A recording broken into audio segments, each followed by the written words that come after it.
The second one was our persimmon orchard. You know, Mm. avocados, you never really have an issue with selling, right? Everybody takes avocados off your hands. Apples, you know, even the stuff that you couldn't sell as a perfect crisp eating apple, cideries would buy. You know, you can make some from.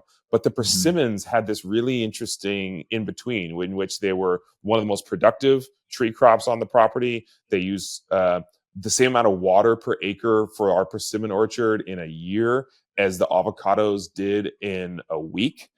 Wow.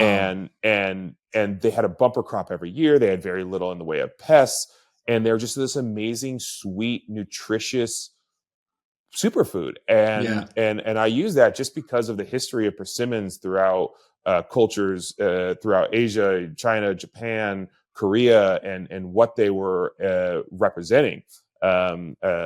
And we just kind of recognized after we would harvest all our persimmons that we could only sell like the top 20%.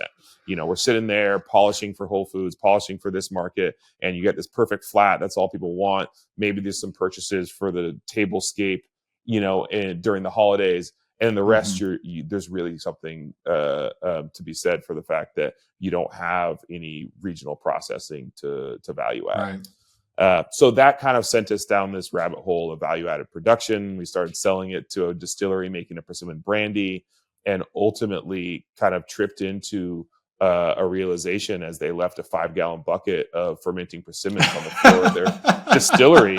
And honestly, this is it's kind of a crazy story. And I'll give a nod to Anthony and Henry down at Ventura Spirits, one of my favorite local distilleries.